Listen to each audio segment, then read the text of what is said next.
in chapter 2. We're going to begin chapter 2 in our book, The Purpose and Power of Authority, Discovering the Power of Your Personal Domain. Of course, this is the third book study that we have just begun that we're going through. And if you have not purchased your copy, we encourage you to do so because as we go through the book,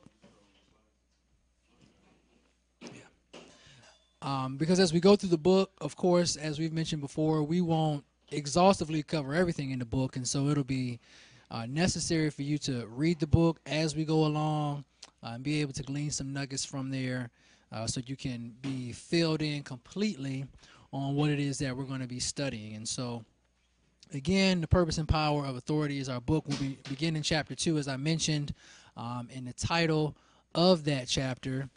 Well, first, before that, I'll tell you, you can go to MOD2.A if you're online or if you're watching to hear the replay and get a copy of the notes we'll be using here in the room. It's notes.churchonpurpose.org. You go to the Purpose and Power of Authority folder, download the note sheet from there for this lesson, and you'll be able to follow along with us and follow along on the slides. So the chapter is entitled Sharks and Other Role Models of Power. And I've entitled this particular section, Chew the Meat and Spit Out the Bones. You know, I know that's a very common, popular saying when you have a situation or you encounter someone and they got something to say to you, and much of it is just junk. Much of it is just a bunch of useless garbage. And so we say, chew the meat, spit out the bones, meaning take what you can glean from it that is useful, take from it what you can extract that is beneficial to you, and the rest of it, you spit it out and you throw it away. We say that because, you know, you don't eat bones. Hopefully you don't eat bones when you eat ribs, for example. You know, but you chew the meat, swallow the meat, and spit out the bone. So, yes, that is the title for this particular lesson for tonight, and our objectives are quite simple. First, we will outline negative perceptions of God and his authority. Then secondly, we will understand lessons on authority from a shark. And then lastly, explain common misconceptions of authority. This lesson will not be very long tonight, so we should be wrapping up a little bit early. No, you're not. Oh, man. But, yeah, so... we all have negative and positive perceptions of authority in our life. You know, we all encounter individuals from the time we are born, even before we're born, you could argue, all the way until the time through the rest of our lives, we encounter people and we come in across sources of authority that either contribute negatively to our perception or they contribute positively to our perception. And you all can probably think of some individuals right now that you say, man, that person was an absolute horrible example of what true authority looks like and how true authority is to be wielded. And at the same time, you can think of some people where you say, man, they really showed me what true authority looks like. That individual really exercised authority well. They were responsible. They were humble. They were good stewards of the position that they had in managing others. They were just a stellar example of everything that authority should be. And all of those experiences, positive and negative, influence our perception of authority in general.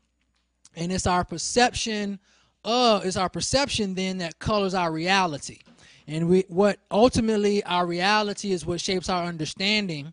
And if we aren't combating negative experiences with positive ones, it'll always and inevitably lead to a misunderstanding of what authority is. And so we always have to be mindful to not throw the baby out with the bathwater as it goes, that just because we encounter a negative we have a negative experience, encounter someone that gives us a negative experience or a negative vibe about authority, that we don't just throw out and completely disregard authority, the necessity for an authority altogether.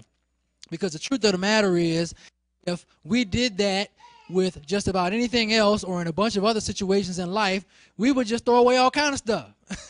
You know, stereotyping an entire group based on the activity of a few within that group.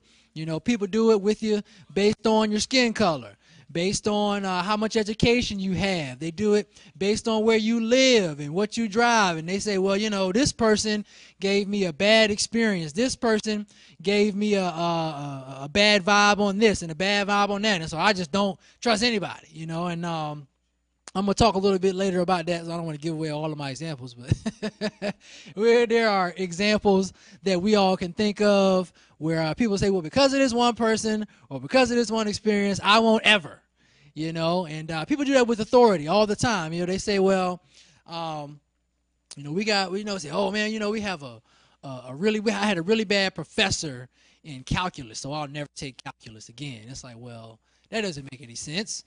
Because clearly, he can't be the only individual on the face of the planet that can teach calculus, right? So obviously, you shouldn't throw out calculus because of the experience you had with a particular calculus teacher. Now, granted, most people would say calculus is so hard and they just want to throw it out altogether. They don't never even want to step in the classroom. I'm a little odd. I like calculus, took it, and I thought it was great. I enjoyed it. But yes, you know, don't throw out the baby with the bathwater because the baby is precious in the Lord's sight. All right. So let's go and let's talk about negative perceptions of God and his authority. So this image, you all may recognize this. This image was very popular back in like the early mid-2000s. Jesus is my homeboy. And this phrase was popular among individuals.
As if to say that you know, all of their raunchy lyrics and their demeaning lyrics, how they demean and objectify women and idolize money and power and greed and all these different things, as they say that as in an effort as if to say that it's because of God, directly because of God's involvement in my life and directly because of God's intervention in my life that I won this award.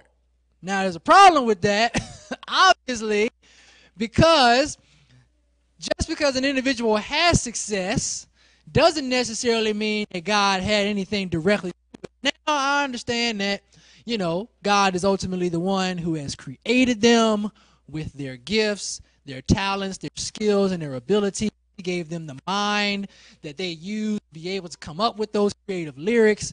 If they didn't have writer and all that stuff, you know, but nevertheless, they are still a human being with free will, and with having free will, they can choose to do things that God condones and that God doesn't condone, and in many cases, God doesn't condone those things, and so it also implies that God is without a standard for how success is to be achieved. That is to say that God is careless in his authority.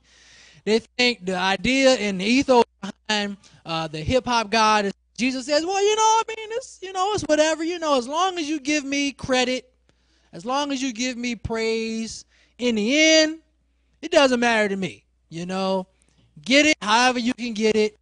Step on whoever you got to step on. Do wrong whoever you got to do wrong. But if you're successful in the end, it's all good because the ends justifies the means. That's the kind of ethos that we see and that we saw a lot of, I know from when I was growing up, in hip-hop. It was all the time somebody would say, it's because of God. And I'm like, well, that doesn't really sound right. From my understanding, God has standards.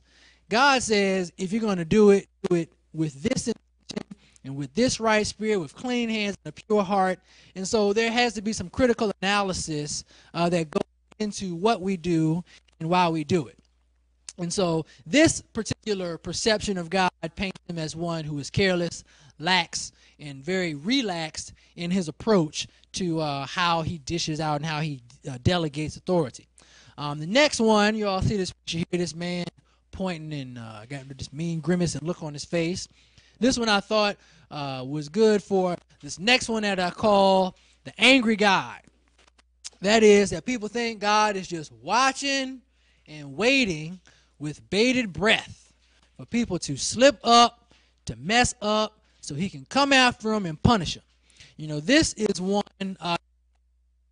very popular among people today, and it has been for some time. They think that, God is just this manipulative, this coercive, this controlling, dominating being in the sky who is insecure in who he is and therefore has to manipulate and to control the lives of others in order for him to feel good about himself. This is this is an argument particularly against a particular strand of theology known as Calvinism, that people think, well, if God, God controls everything, which is what Calvinism says, God is sovereign, which means he controls each and every single detail that goes on in life. And I'm very generally summarizing and paraphrasing here. But, the argument against that, well, why does God have to control everything? If he's God, then couldn't he just, let things be more or less and still be God? Well, it's a valid argument, because if you think about it this way, if you have a parent that seems to where they want to manipulate and control each and every single detail, each and every single facet and area of their child's life, then you would say, man, that just seems a little bit overboard. Like, do you really have to brush the child's teeth for him? I mean, he's 8 years old. I think he could brush his teeth himself. That was the whole point of teaching him how to brush his teeth. A child was 15, 16, 17, they get their license and they start to learn how to drive, and you won't let them drive unless you're in the car. It's like, well, at some point they're going to have to learn how to drive without you in the car. Don't you think you should give them an opportunity to do that? It's this thing that God is always trying to manipulate and to control. Whenever what we do threatens his control, it makes him angry, and therefore he gets angry just because he simply wants to say, I told you so, and wants to punish us and be vengeful. And it's the reason why many folk have turned away from God, because this is their perception of him. And it comes in a lot of cases from abuse, from abusive authority that they encountered in their life, whether it was an abusive parent or relative, whether it was a manipulative and abusive relationship that they had with a significant other, and whatever it may be, it influenced their perception of authority and their perception of God to think that, well, he's not going to have any mercy on me, and I'm just simply going to have to appease him, and he's always going to be upset with me, so I have to be careful. And so we have this very negative perception of God, that he's not loving, but that he is this vengeful, hateful, spiteful ruler.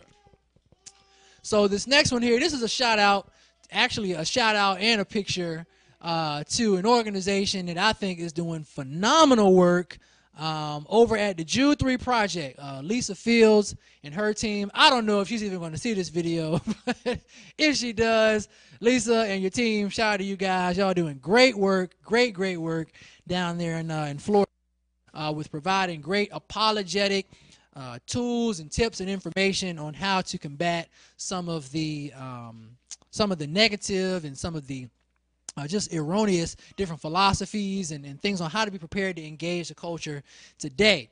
And one of the podcasts that they have is entitled "Is the Black Man God?" And the guest, a gentleman by the name of Jimmy Butts, he actually specializes in dealing with a group called the Hebrew Israelites and some other individuals that kind of are related to them, but answering this question of is the black man God? If you're familiar with Hebrew Israelitism or anything of the sort, 5%ers, Nation of Islam, you know that one of the things that is one of the recurring themes that they talk about is that the black man, the black woman is God. Not God-like, but no, he is God. And they use all kinds of different evidences to support their argument and things of that nature. Well, on this particular podcast, they do a phenomenal job of refuting that argument, using just sound logic, but also giving scriptural evidence and also equipping believers to be able to engage in that conversation with individuals who that is their belief and that's their worldview.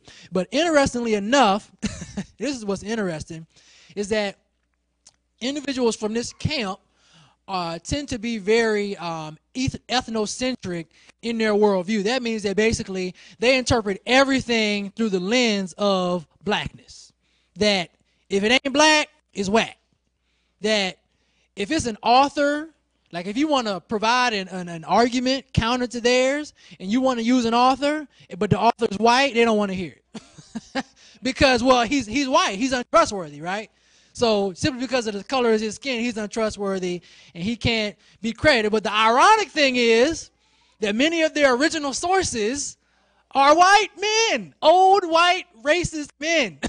So, you know, the whole ethnocentric argument just completely crumbles under its own weight. And the philosophy and the worldview is more of a humanistic worldview. And that's the next one here, is the humanistic God. This worldview that is that I am God, that the person says I am God, I'm the master of my own destiny, and I only need answer and submit to myself. I have authority and God has none. That is, this is a complete and utter disregard for God, who he is, his power, his authority, and his influence. And there is not just no consideration, but flat out rejection based on this particular worldview. And so I encourage you, actually, if you get an opportunity, you can go to their website, Jude 3 Project's website, and check out that podcast. I think it's a really good one to listen to. But for us to be informed, this is one particular view of God. That is to say that for whatever reason, whether it comes through university studies, whether it just comes, I know there's some people, you know, they get all their information from YouTube videos. You know, it's they're like, well, Brother Polite said, you know, or so-and-so said, or Dr. Johnson said, or I don't even know if he's a doctor, but so-and-so said on YouTube, and so it's got to be true. It's like, well, you know, YouTube really isn't a good credible source of information. Anybody put anything on YouTube, man. You gotta vet your sources, you know. We're right, Wikipedia. People are like, well, Wikipedia said, you do know that's an open source website, right? Like anybody can go there and edit it and put any kind of information there. And so, you know, this idea that man, flawed human man is the ultimate source of authority and power that is all good and right is completely incoherent. Because how can a flawed being who is susceptible to error be the source of truth, which is supposed to, again, the logic crumbles under its own weight. And this is one view of authority that exists in the world, is that God has none, and I am the authority.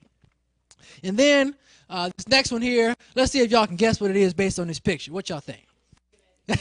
Right. Exactly.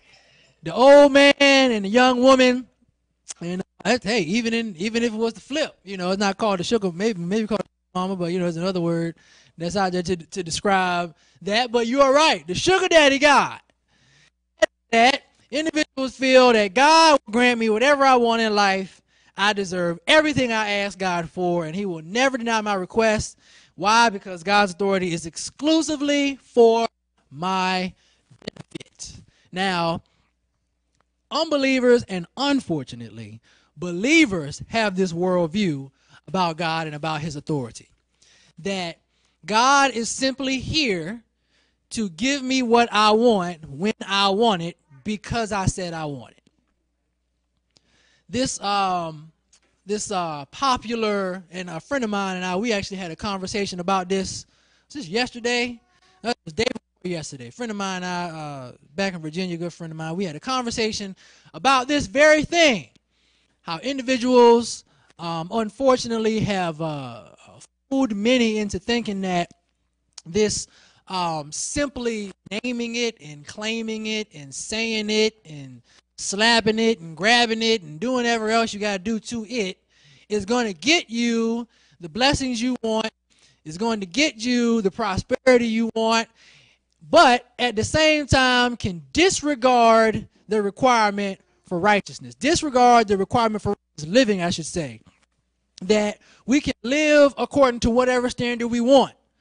We can say one thing, yet do another. And that is this.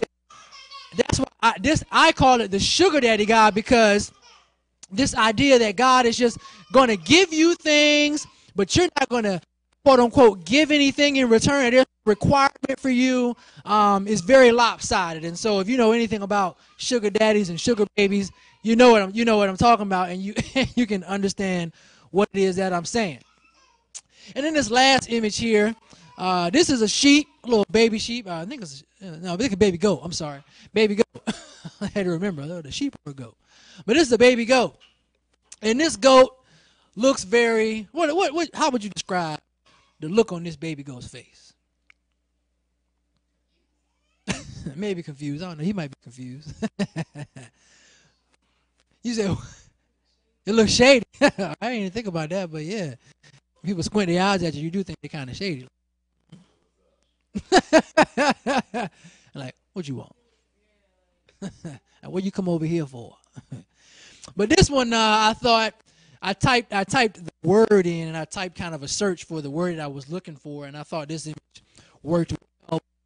This goat, I think represents, this look on his face represents this attitude that people think that God is aloof, that he does not care, that he's very detached, and he's very out of touch. So he is aloof. That's what aloof means. So people think that God is cold and detached and out of touch with human experience. That is, that he sees all that's going on, yet chooses to do nothing about it because he just cares. So they think his authority is one that he just keeps to himself. It's a lot like there's a common argument. It's called it's like a dichotomy, if you will. It's kind of two things that are hard to reconcile, called the problem of evil, or the fancy word in theology is theodicy. Basically, this problem of evil, where the question is, how do you reconcile the existence of an all good, always benevolent, righteous, and holy God with all power and wisdom, but yet you have the existence of evil in the world? How can those two things be simultaneously? And the key answer in that question is free will has a major thing to do with that, because God, even though he has all power, even though God has omniscience, even though God is all good, in his faithfulness and in his righteousness, he will not violate man's free will to make choices, even when those choices are to the detriment of the rest of humanity. And so this idea that God is cold and detached, people have this thought because they're like, well, I mean, if God is all good, why don't he just intervene? Why didn't he just snap his fingers and fix everything? Well, Ravi Zacharias, a gentleman, very well-known evangelist and apologist internationally, he made an excellent point. He said, well, if that's the case, if you would want God to just step in and solve your problems and fix all of the problems in the world, then he would also need to step in and just control all different types of things. When you step out in the curb and you about to get hit by a car, you have to step out and intervene in that. You know, if you go into the refrigerator and you accidentally, or say you want to go grab some milk and he put some orange juice there because he wants you to grab orange juice, he would have to step in, and because for God to be God, he'd have to be consistent across the board. He would have to intervene in all kinds of different sorts of life, completely violating man's free will and completely violating his loving call for man to love him. One does not love out of force and out of coercion, but loves out of a willingness to. So this God not intervening and just stepping in and taking control of things is a demonstration of God's love and respect for man's free will, hoping and praying and believing that man will use his free will to love God and to serve God. And so I thought it was an excellent point, just to show that God is not aloof. God does care. God is not detached. God is very in touch with our human experience. Scripture says in Hebrews that we have a high priest that has not been untouched by our infirmities. We have a high priest that empathizes with us. And so God is not aloof. And tonight we're going to talk about the kind of authority, just a little bit, talk about different misconceptions, of authority, and hopefully dispel some myths that we may have or that we know others may have that may have influenced our thinking just a little bit. So this next picture here, what is this?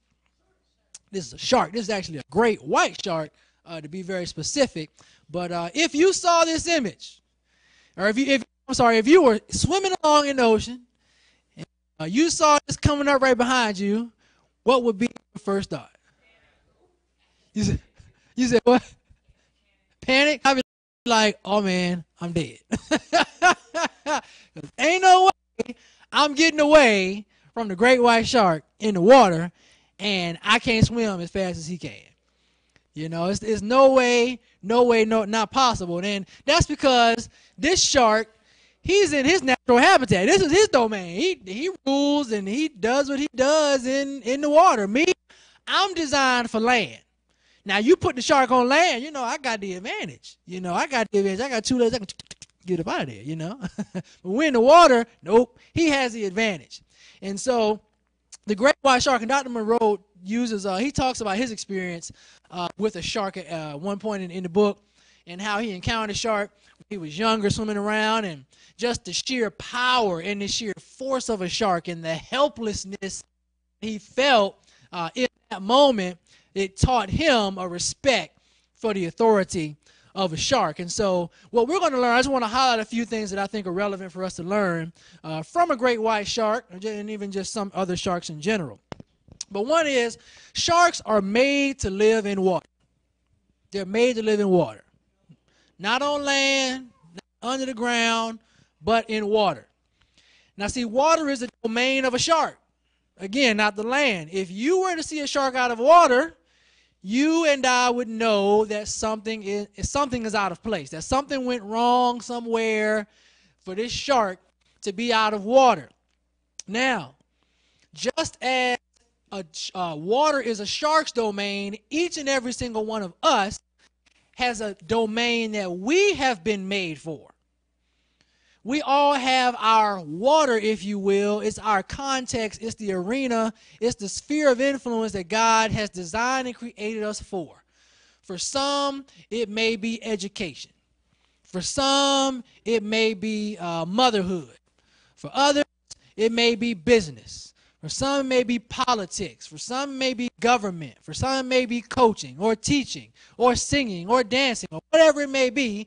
We all have our context and I just like to use the word industry. We all have our industry in which we are created for maximum effectiveness. Now, this is the reason why when you are at a particular job, or you're working up, or many times in most cases, whenever you're working a particular job and you're not happy there, it's because, like a shark, you're out of water and you're somewhere where you're not designed to be.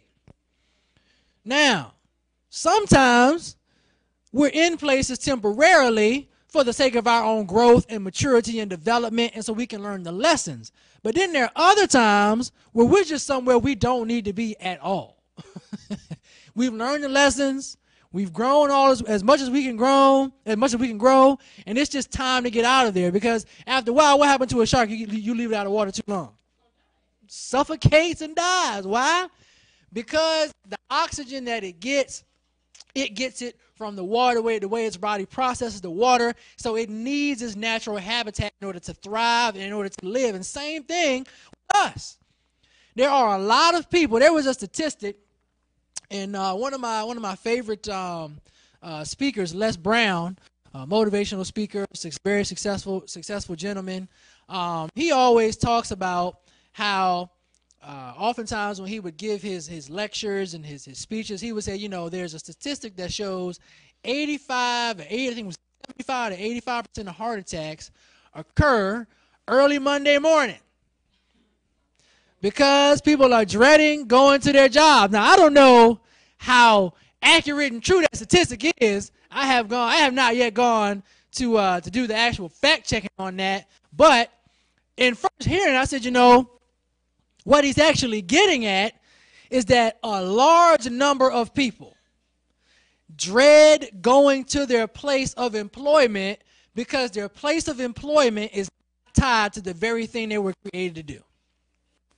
So what do? They get a heart attack from the stress of having to go to this place day in and day out, doing the same thing over and over that has nothing to do with what they love, with what they're passionate about, with the kind of impact they want to make in the world. They are like sharks out of water.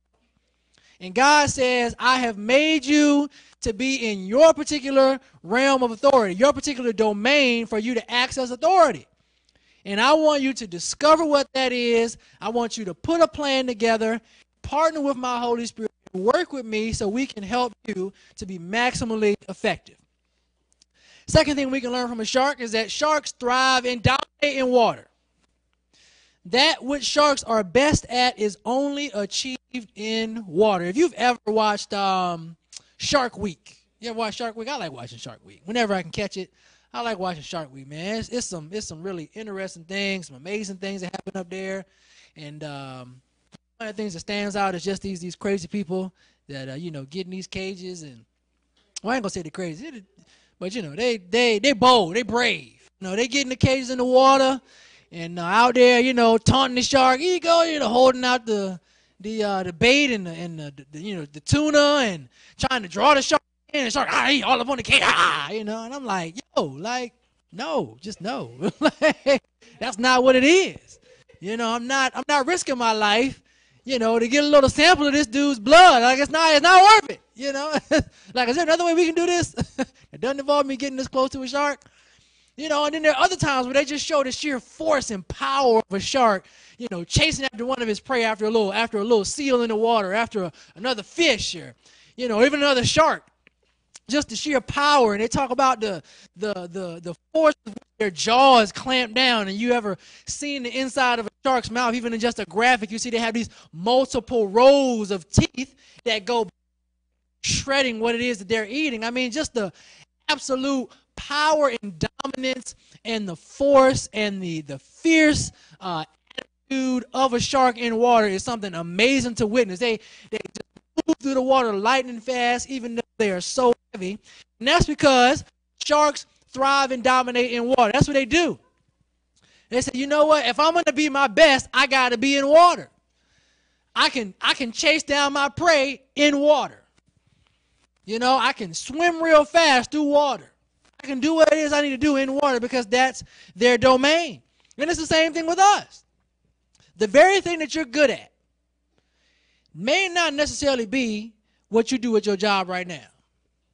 Many people oftentimes make the mistake, and Dr. Monroe has talked about this in a sermon I saw a long time ago, but he talks about how the difference between your job and your work. And he says, you know, your job is what you are doing temporarily that may not necessarily be your work, but your work is the very thing that God needs you to do. And I think that was so wonderful, spectacular for him to say, because when we're at oftentimes when individuals are at their jobs, they say, well, you know, I guess this is as good as it gets, you know, and we settle. You know, we settle for what we get. We kind of settle and say, well, you know, this is as good as it's going to get. It's not going to get any better than this. You know, I'm making $70,000 a year, $80,000 a year, and I'm, you know, living in a decent house, and I kind of got all the things that I've wanted, but you're still unfulfilled. You're still not as happy as you know you can be, not filled with joy, and that's because you're just at your job, but you're not doing your work. You're not thriving. And finding your place, your domain where God has called you to thrive is important, because once you get there, you're going to be happy, you're going to be fulfilled, you're going to make a tremendous impact, you're going to really change lives, including your own, and on top of that, you're also going to be able to do well for yourself. You know, I believe, and one thing Coach John talk about often with individuals is, you know, your gift, making room for yourself, and how which you're called to do, and that's what you're gifted to do, should be a means by which it can sustain and create the kind of lifestyle that you want long term. You don't necessarily, everyone necessarily cut out to work a 9-to-5 job. Some individuals, that is where they will fulfill their work. They will work, be an employee with somebody, and they say, you know, this is it. I thrive here. I love being a manager. I love, you know, supervising or whatever the case may be. But some individuals, they're like stallions. They got to have a whole wide open range, you know. And so figuring out where you need to be is important, you know. And once you get there, you're gonna thrive. You're gonna excel. Nothing's gonna stop you. You know, you'll hit hurdles and obstacles, and you'll break right through them things, because you are exactly where you need to be in order to thrive. Third lesson we can learn from a shark is that sharks do what is instinctual to them. While in water, being a shark comes easy. Why? Because it's tied to their nature. You're never gonna see a shark. You're never gonna see a shark that's confused about being a shark. Sharks just know what being a shark is all about. Why? Because the way God has created the shark is that what they need in order to be a shark has been placed on the inside of their nature. Nobody has to teach them how to be a shark. Nobody has to show them how to be a shark. Sharks just know how to be sharks. They know to be aggressive. They know to go after their prey. They know to be strong and powerful and fierce in the water. They know how to do that. Similar concept with us. The very giftings, the very things that God has wired you for and created you to do is already lying inside of you. I wouldn't call it instinct, because we're not, you know, well, we are animals in a sense, but because we have free will, we don't operate solely off of what is known as instinct. We have the ability to learn. We have the ability to grow and to develop and to adapt and to make changes. We even have the ability to deny the very thing that we created to do. Other animals can't do that. But suffice it to say, the very thing that you're created to do already lies within you. And I know, and I'd be willing to bet that the very thing God has created you to do, you already do it in some way, shape, form, or another. In some small measure, even if you're not aware of it, you are already exercising the authority and the dominion that God has created you for. Why? Because it's a part of who you are. It's a part of who you are. Growing up, it was always, as I look back over my life, and I think, you know, I look back at, you know, kind of situations I was in high school, and being the one who was always called upon to pray before the baseball games on the baseball team, and people always need advice, and so they come to me about stuff. Just, you know, for me, it just felt natural just to do those kind of things, you know. Particularly, you know, with giving people advice about things. I'm like, well, yeah, you know, you should do this, you know, or, you know, being relatively successful in high school, and people needing help with homework and tutoring. So I'm like, oh yeah, that's easy. You just do this, this, this, this, this. And I'm like, man, I never see it like that, you know. Tutoring other kids with their homework when I was in college and things of that nature. It just came natural to me, because teaching is a part of who God has created me to be. And you have to ask yourself the question, what is something that I love to do that comes easy to me that no one has to force me to do? And that'll give you a clue and some insight into what God has created you for. That'll give you a clue, into the very gift and the very name that God placed in you. The next lesson that we can learn from the shark is that you can't be mad at a shark for doing what a shark was designed to do. You can't be mad at a shark when the shark bites your leg off and you was just, you know, you was in his territory, you was in his domain. Like, come on, man. You out. It's kind of like, this, yeah, I'll use this example. It's kind of like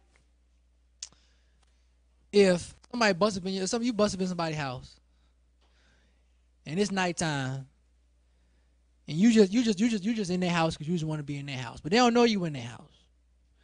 Then they come and they crack you upside the head with a cast iron skillet. You can't be mad that they crack you upside the head with a cast iron skillet. You in their house. You know, similar concept with the shark. Shark's like, look, you in my territory now, man.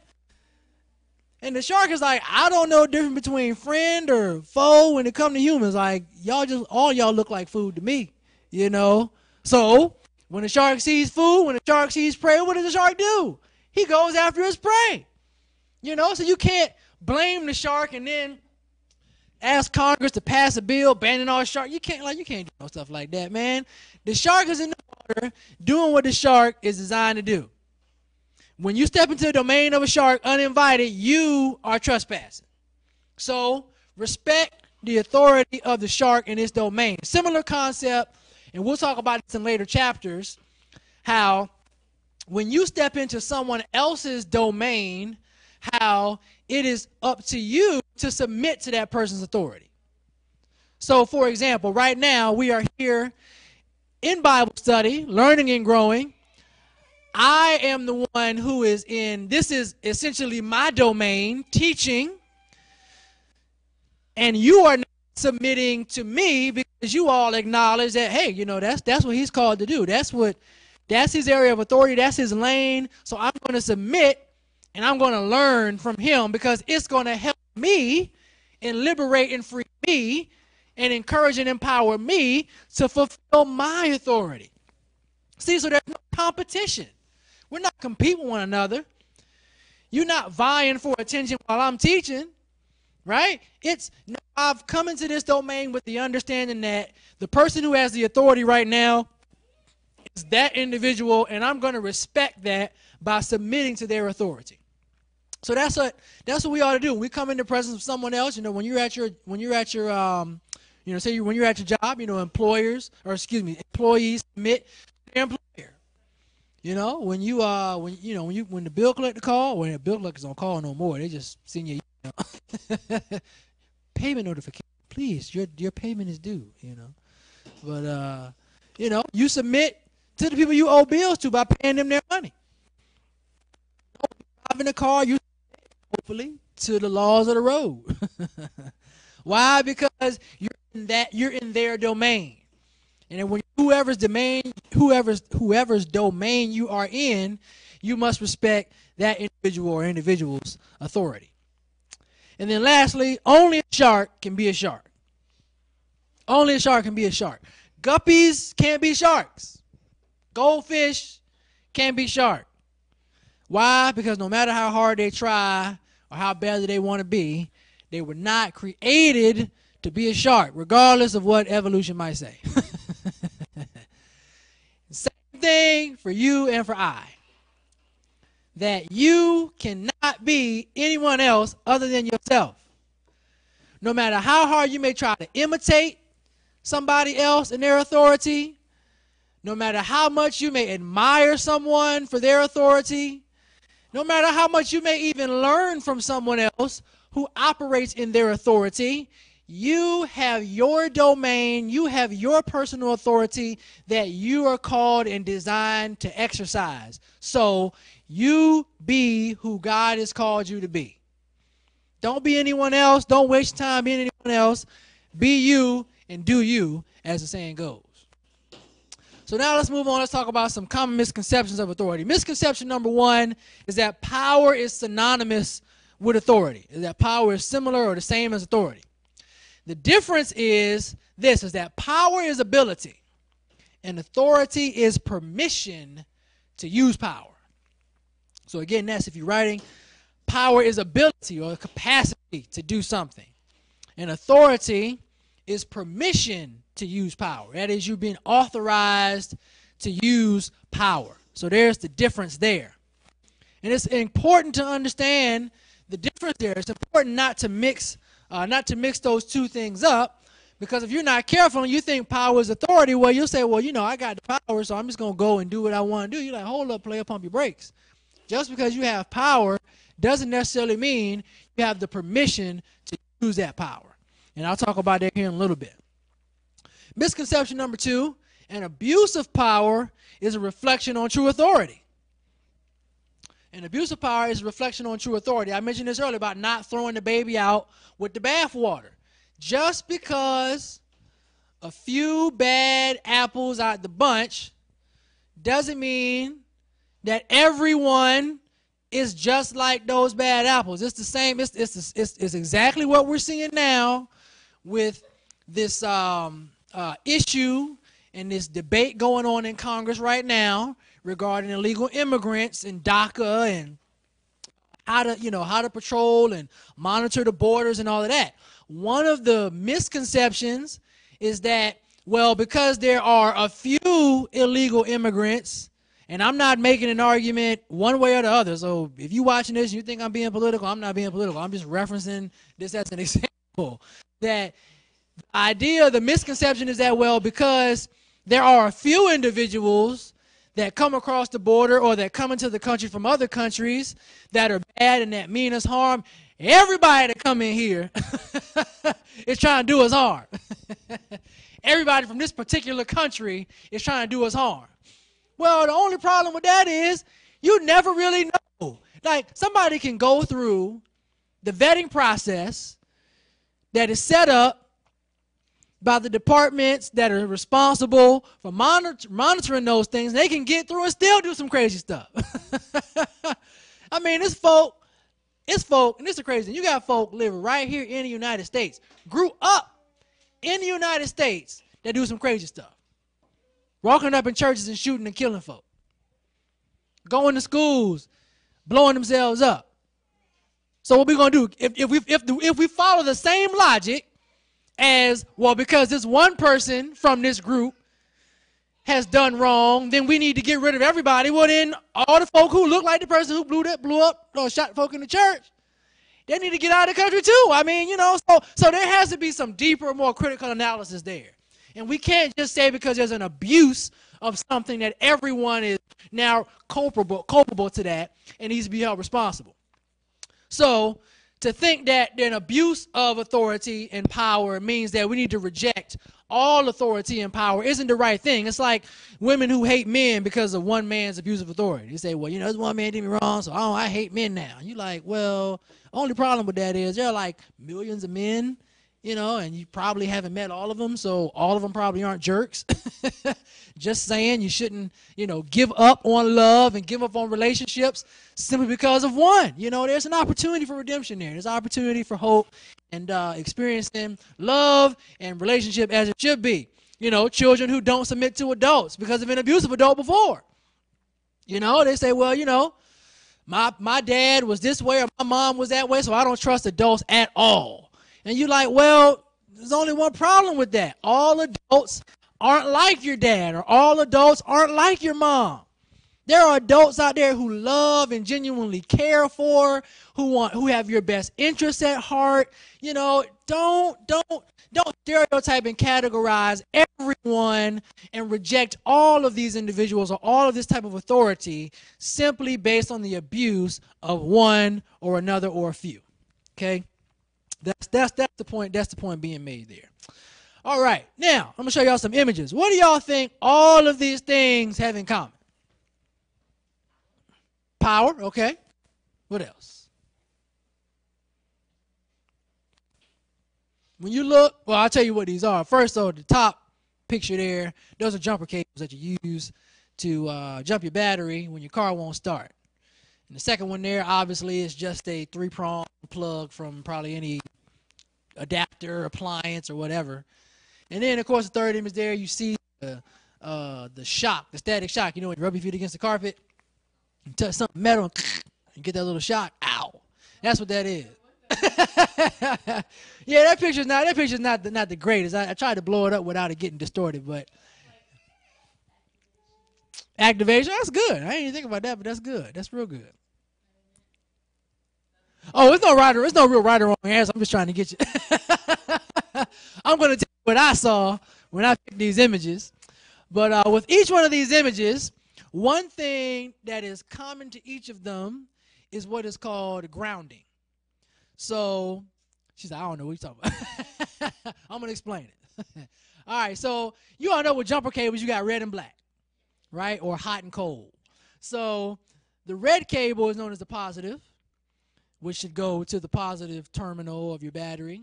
And then you have the black, which should be either grounded to the negative or ground terminal on your battery, or be grounded to something metal, like bare metal, if you're going to try and jump the battery from completely deadness out the car or something. Well, then you have the plug here at the bottom. It's 3 prongs. You ever wonder why that bottom prong is like always longer than the other ones? What that one's for, and why some have 2, why some have 3. Well, it's because that third prong, depending on the thickness of the wire that's in the cable, it needs its own ground plug. It needs a stronger grounding source. Then when you get your static shock, when you get shocked because you rub across the carpet and you touch something metal and you get a shock, it's because your body wasn't grounded.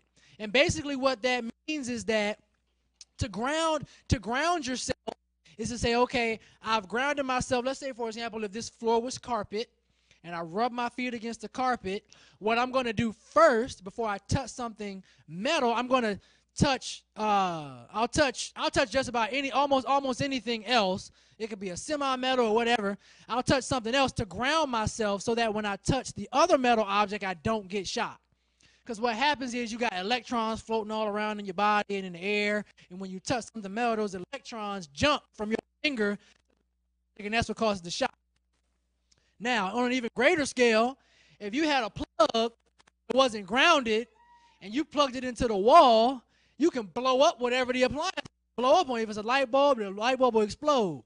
If it's a car battery, you can imagine what will happen. You can start a fire. Your car catch on fire.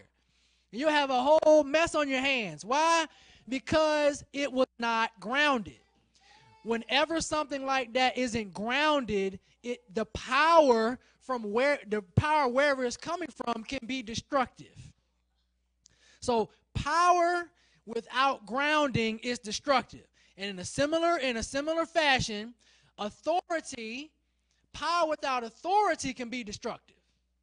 See, it's authority that grounds authority, that grounds power, excuse me.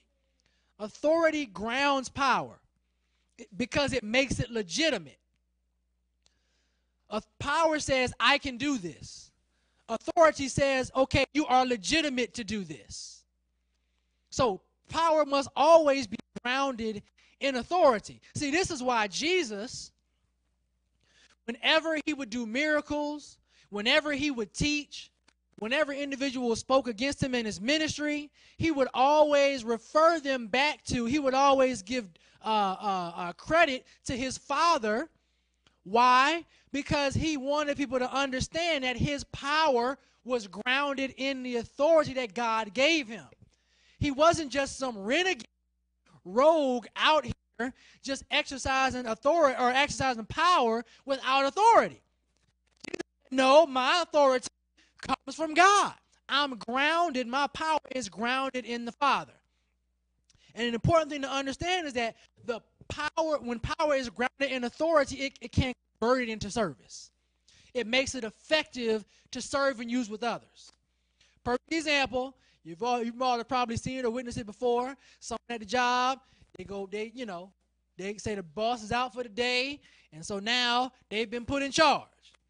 Right? Now, they're not the permanent supervisor, and they have a certain limitation on what they can and can't do while the main supervisor is out. But they let the power go to their head, and they start tripping. And cats be like, yo, you ain't the boss of me. Like, I don't care if you are interim supervisor for a day. You're not the boss of me. You can't make me do that. You can't treat me that way. That's because their power has been ungrounded from authority. And they have gone on what's called a power trip. And that's synonymous to like when the circus in your house trip. Why? Because somewhere in your house something was not grounded properly.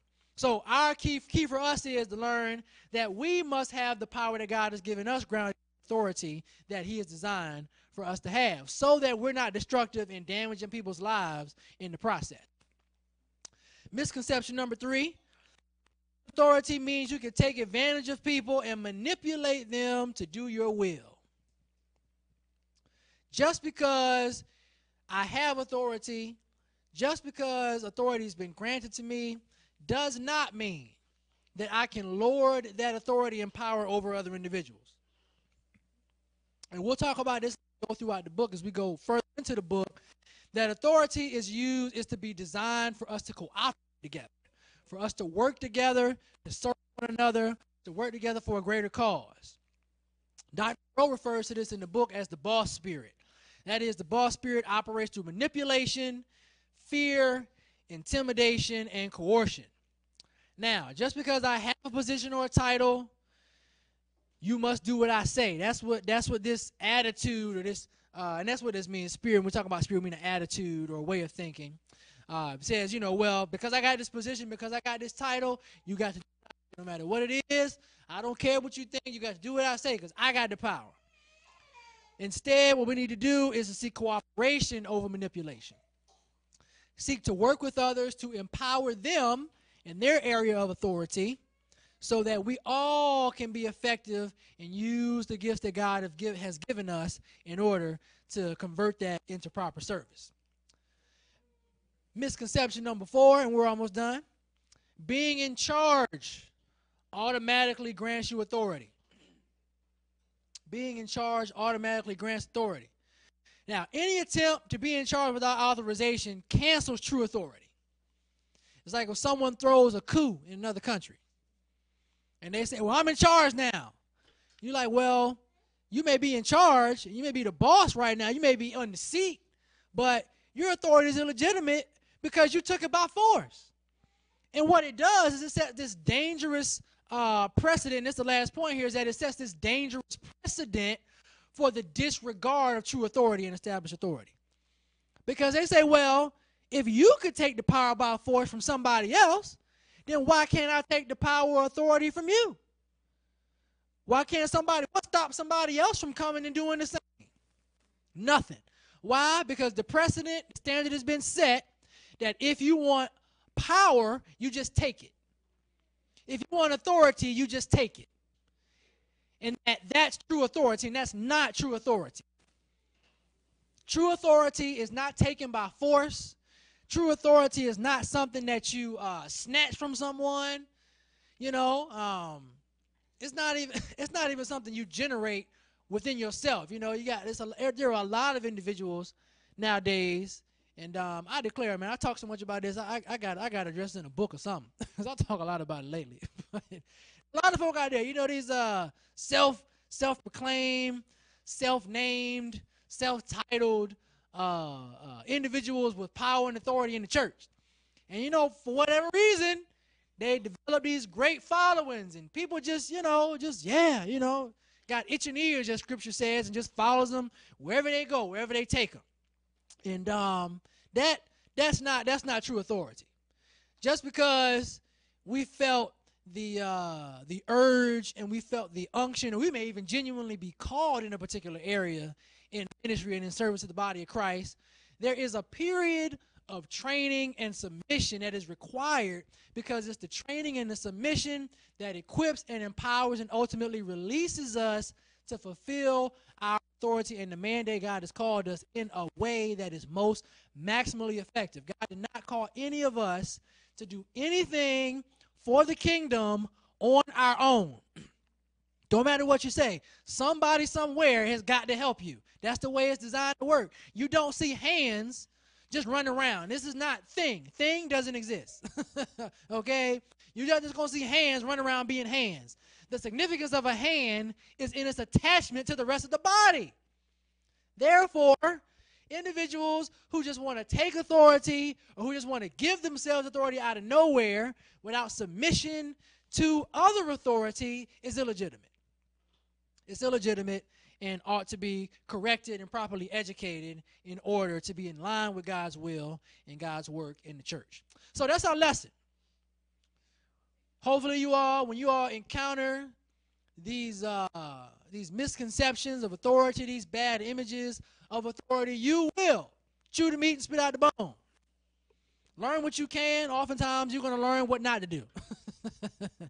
Plain and simple as that. Sometimes that's the best lesson you can learn, what not to do. And then move on, take that lesson, and do it better, do it the right way. So next week, Coach John will be back, and he will take us through the second half of chapter 2, Sharks and Other Role Models of Power, and he will outline a few more misconceptions that are outlined in the chapter and some other negative examples of power and authority being exercised so that we can be aware of those as well. And so what we're going to do now, again, as we normally do, we're going to join our reflection group and adjourn for the night. And that's it. Oh, and also there will be no service on Sunday for those locally here.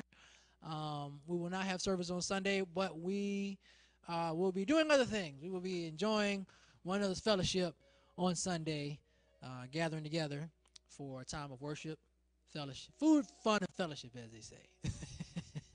All right. They'll join us online. Y'all have a good night. As we come to the conclusion of today's lesson, our hope is that it's been both informative and impactful for you. In addition to coming back and viewing this recording again to increase retention, we also want to encourage you to take an opportunity to reflect. That's right. Here at Church on Purpose, it's part of our mission to help people understand their faith and live it. And one of the ways we do that is by taking time to reflect after each lesson. You can join us now in a period of reflection by simply clicking on the reflection button below your viewer, where it'll take you to a place where you can fill out some information and answer the same questions that we're going to be answering here in the room. Number one, what stuck out to you most from today's lesson? And number two, what do you plan to do differently this week based on what you heard? Now, if you're watching from somewhere outside of the Omaha metro area, you can stay connected to everything that's happening in Church on Purpose by liking us on Facebook at facebook.com/churchonpurpose or by visiting our website, www.churchonpurpose.org, where you'll find additional information about the ministry, an archive of past sermons and Bible studies, as well as opportunities to contribute and connect. If you are in the Omaha metro area, we'd like to extend a personal invitation for you to come and join us on location for either our Sunday Worship and Word at 9:25 a.m. or midweek Worship and Word on Wednesday nights at 6:25 p.m. We look forward to seeing you soon. Thanks again for watching, and until next time, live each day on purpose.